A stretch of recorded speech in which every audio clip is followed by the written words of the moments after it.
বিশ্বের সবচেয়ে দূষিত শহরের শীর্ষে রাজধানী ঢাকা। আইকিউ এয়ার প্রতিদিনই জানিয়ে দিচ্ছে এমন তথ্য। দূষণের মাত্রা এতটাই বেড়ে যায় যে মাঝে মধ্যেই এ তালিকায় ঢাকাকে প্রথম, দ্বিতীয় কিংবা তৃতীয় স্থানে দেখা যায়। এছাড়াও উন্নত দেশগুলোর ক্ষতিকর কার্বন নিঃসরণে ঢাকাসহ সারা দেশের মানুষ ভুক্তভোগী, যার প্রভাব এবছর হাড়ে হাড়ে টের পেয়েছে বাংলাদেশ। প্রচণ্ড গরম, পরবর্তী ঘূর্ণিঝড় রেমালের ব্যাপক ক্ষতিগ্রস্ত হয়েছে জনজীবন। আমরাও কিন্তু অন্ন, বস্ত্র, বাসস্থান সবকিছুর উপর কিন্তু এই উদ্ভিদরাজির উপর নির্ভরশীল। জলবায়ুর প্রভাব মোকাবেলায় রাজধানীতে অনেক আগে থেকেই শুরু হয়েছে সবুজায়ন প্রকল্প।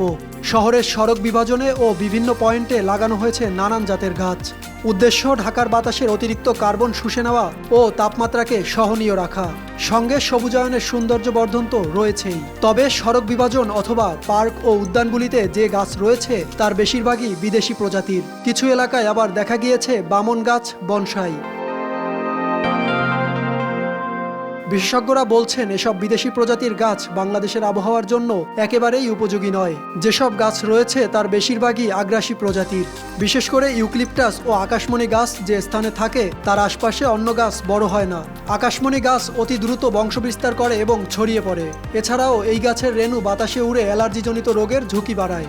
এসব বিদেশি প্রজাতির গাছের দীর্ঘমেয়াদী ফলাফল মোটেও ভালো নয় বলেন ঢাকা বিশ্ববিদ্যালয়ের উদ্ভিদ বিজ্ঞান বিভাগের এই অধ্যাপক। অন্য কোনো দেশের আগ্রাসী উদ্ভিদ চলে আছে, সেই ক্ষেত্রে কিন্তু আমাদের দেশীয় প্রজাতিগুলো কিন্তু হারিয়ে যাবে এবং তাদের সংখ্যা বৃদ্ধি এত প্রচুর হয় যার ফলশ্রুতিতে কিন্তু ওভারঅল কিন্তু আমাদের এই দেশীয় পরিবেশ বা যে পরিবেশে দেশীয় উদ্ভিদগুলি গ্রো করে তাদের জন্য কিন্তু হুমকি স্বরূপ হয়ে দাঁড়ায়।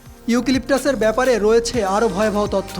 এই গাছের শিকড় মাটির অনেক গভীরে যায় এবং ভূগর্ভস্থ পানি প্রচুর পরিমাণে শোষণ করে বাতাসে ছেড়ে দেয়।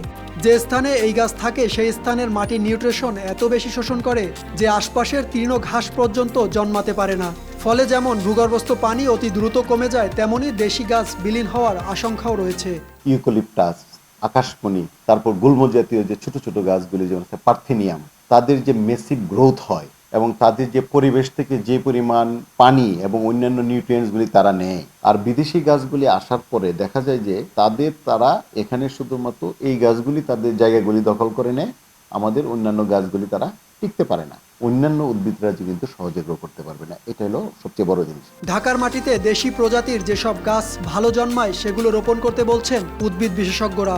শাল গাছ, আম গাছ, তাল গাছ সহ অন্যান্য ফলজ ও বনজ বৃক্ষ রোপণের পরামর্শ এই অধ্যাপকের। আমরা চাইব যে আমাদের দেশীয় যে গাছগুলি আছে সেইগুলি বেশি বেশি করে রোপণ করা।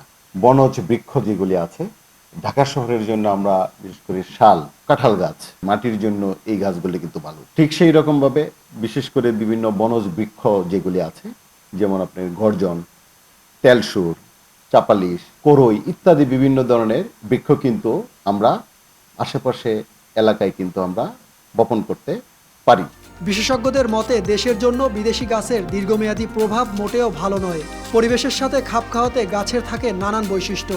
সাধারণত এক একটি গাছ এক এক পরিবেশের জন্য উপযোগী। তাই এসব বিদেশি গাছ কিছু ক্ষেত্রে আমাদের জন্য উপকারের চেয়ে বেশি ক্ষতিকর।